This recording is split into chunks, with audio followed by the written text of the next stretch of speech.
자, 이번에는 그 신경망의 다양한 뉴런에 대한 활성화 함수 선택하는 방법을 좀 살펴보려고 합니다. 사실 그 출력 레이어로 선택하는 방법에 대한 몇 가지 가이드라인부터 시작하겠는데요.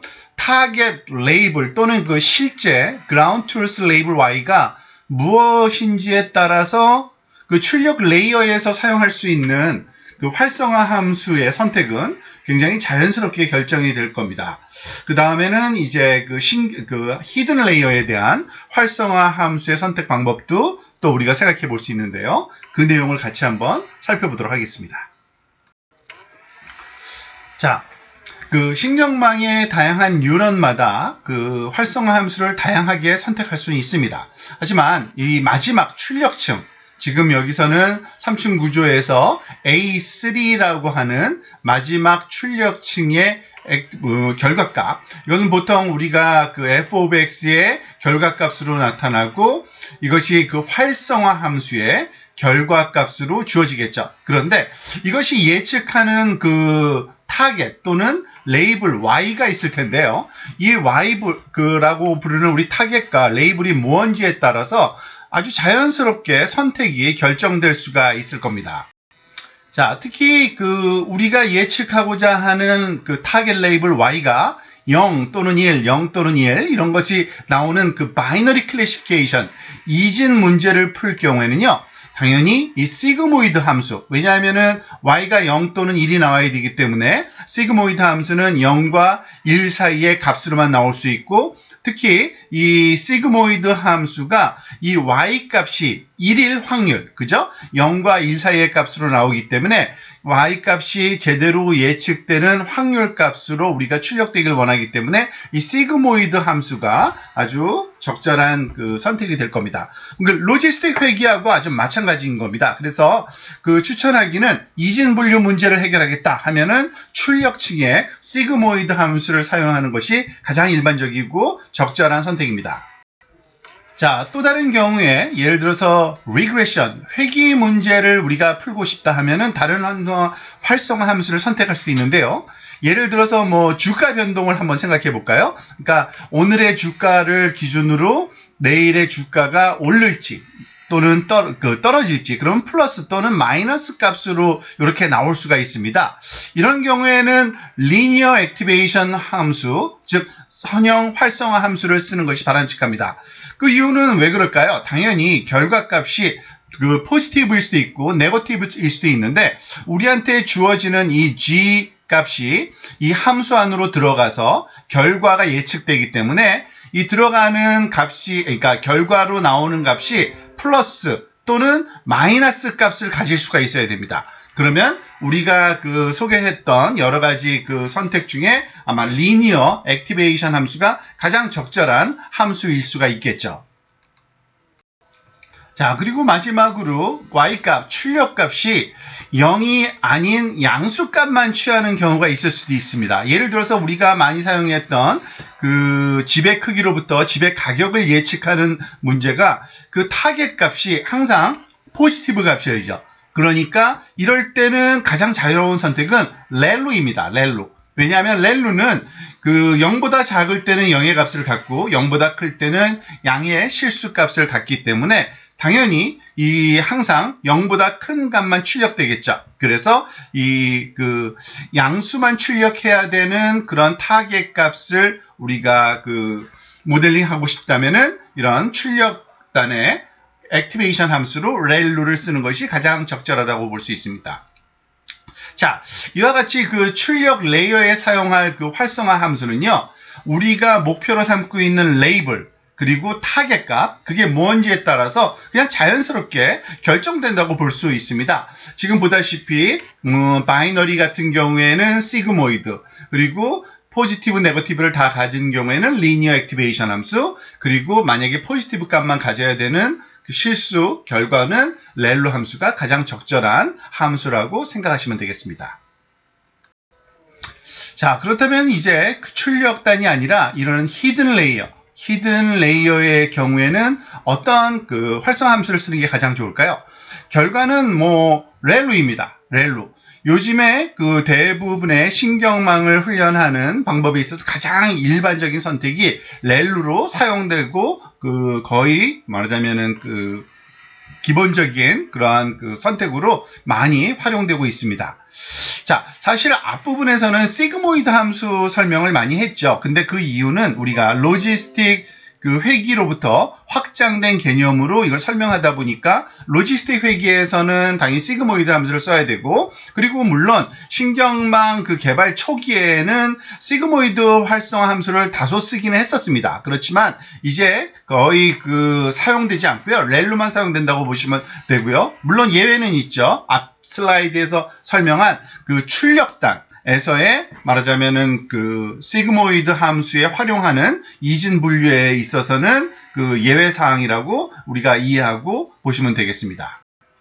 자, 그렇다면 도대체 왜 그럴까요? 사실은 여기에는 몇 가지 이유가 있습니다. 우선 첫 번째, 그 렐루가 시그모이드 함수 계산보다도 훨씬 더 빠른 계산입니다. 무슨 말인가 하면은 렐루 같은 경우에는 맥스 0,g로서 사실은 0보다 작으면은 계산을 하지 않고 0으로 대체하고요. 그리고 G값, 선형적인 값이 들어오면 그냥 어떠한 그 변형도 취하지 않는 함수예요. 그렇지만 보시다시피 시그모이드 함수는 나눗셈도 있고 지수승의 어떤 곱셈도 있어서 이와 같은 계산이 훨씬 더 오래 그 많은 컴퓨팅을 요하는 계산인 것도 당연한 겁니다. 그리고 그것보다도 무엇보다도 더 다른 거는 이 활성화 함수의 모양 때문에 그런데요. 지금 보세요. 렐루 같은 경우에는 이 부분이 아주 평평한 부분이 한 곳이 있습니다. 한쪽 반이 평평하죠. 그리고 시그모이드 같은 경우를 볼까요? 시그모이드 같은 경우에는 여기 0 주변을 빼고는 다 플랫합니다. 즉 네거티브 쪽은 다 플랫하고요. 포지티브 쪽도 다 플랫하다고 볼 수 있죠. 평평하다는 겁니다. 함수 자체가. 즉 이 G값의 변화가 거의 없는 곳이 굉장히 많은 겁니다. 자, 근데 사실 우리가 이것이 어떻게 영향을 미치는지 살펴보면 우리가 지금 최적화시키는, 즉 최소화시키는 J of WB 비용 함수는 W의 함수인 것은 맞습니다. 하지만 W에 따라 변하는 G값, W가 변할 때 G값도 변화합니다. 그렇죠? 그렇지만은 G값이 변화해도 전혀 그 결과값에 변화가 없는 부분이 바로 요 플랫한 곳입니다. 그 얘기는 뭐냐면 이 비용 함수의 모양을 봤을 때 대부분의 플랫한 부분, 즉 그 그라디언트가 굉장히 작게 나타나는 부분이 훨씬 더 시그모이드에서 많이 나타난다는 겁니다. 그렇게 되면은 결과적으로 우리가 그라디언트 디센트를 했을 때, 즉 경사 하강이 플랫하면은 이게 수렴하는데 굉장히 많은 시간이 걸리고 굉장히 느리게 사실은 수렴한다고 볼 수 있거든요. 그래서 어떻게 보면 다소 직관적인 설명이긴 하지만 경험적으로도 많은 연구자들이 이것을 관찰했기 때문에 시그모이드 함수 대신에 렐루 함수를 쓰는 것이 훨씬 더 수렴 속도도 빠르고 빨리 학습이 된다는 것을 우리가 경험적으로 알게 됐습니다. 그리고 그거에 대한 좀 직관적인 설명으로 이러한 플랫한 그러한 영역의 말하자면 크기가 굉장히 많은 영향을 준다는 것을 설명드린 거고요. 그래서 일단은 그 히든 레이어의 경우는 거의 선택이 렐루라고 보시면 됩니다. 그래서 여러분들이 별 다른 그러한 그 특별한 이유가 없으면은 이 뉴럴 네트워크를 구성할 때 가장 많이 사용해야 할 그러한 액티베이션 함수로 렐루를 히든 레이어에 사용한다고 생각하고 적용하시면 되겠습니다. 자, 요약을 하면 다음과 같습니다. 신경망에 대한 활성화 함수를 선택하는 데 있어서 가장 그 보편적인 권장사항은 일단 출력단의 경우에 그 라벨이 말하자면은 바이너리 클래시피케이션을 요청하면은 액티베이션 함수를 시그모이드 함수를 쓰는 것이 좋고요. 만약에 우리가 타겟으로 삼고 있는 결과가 그냥 회귀 문제에서 포지티브와 네거티브 값을 다 가질 수 있는 경우, 그때는 액티베이션 함수를 리니어로 쓰는 것이 좋고요. 만약에 회귀 문제를 풀 때 모든 그 그러니까 결과값이 포지티브로만 나온다. 그러면은 액티베이션 함수로서 렐루 함수를 쓰는 것이 바람직합니다. 그리고 히든의 경우에는요, 그냥 기본적으로 렐루라는 활성화 함수를 쓰는 게 가장 바람직합니다. 이와 같은 지침이 활용된 코드를 보면 다음과 같습니다. 우리가 앞에서 3개의 층으로 구성된 그러한 그 예제를 많이 풀었었는데요. 그러니까 히든 레이어에 해당되는 레이어 1과 레이어 2에는 액티베이션 함수로 렐루를 쓰는 것이 바람직하고요. 마지막 출력단의 경우에는 여기서는 그 바이너리 클래시피케이션 문제를 푼다는 것을 가정하고 지금 예를 만든 거기 때문에 시그모이드 함수가 적절할 겁니다. 하지만 이것이 바이너리 클래시피케이션이 아니라 리그레션 문제를 푸는 것으로서 때때로 리니어 또는 렐루를 적절하게 사용해서 우리가 활용하는 것이 가장 바람직한 스탠다드한 그러한 활성화 함수 선택이라고 생각하시면 되겠습니다. 자, 이번 비디오에서 설명된 것처럼 시그모이드 함수만을 사용하는 것보다는 훨씬 더 다양한 활성화 함수를 적절하게 사용하는 것이 굉장히 신경망을 강력하게 만드는 데 중요한 역할을 합니다. 근데 때때로 연구 문헌을 보다 보면요. 지금 소개한 요 3가지의 활성화 함수뿐만 아니라 이런 것들도 있어요. 하이퍼볼릭 탄젠트 함수를 쓰는 경우도 있고요. 그리고 리키렐루의 약간의 변형된 리키렐루라는 활성화 함수를 쓰기도 하고요. 스위시라는 함수를 사용하기도 합니다. 자, 이것들이 때때로 더 성능이 좋은 그런 어플리케이션들이 종종 발견되긴 합니다만 그렇게 큰 그런 변화를 주지는 못합니다.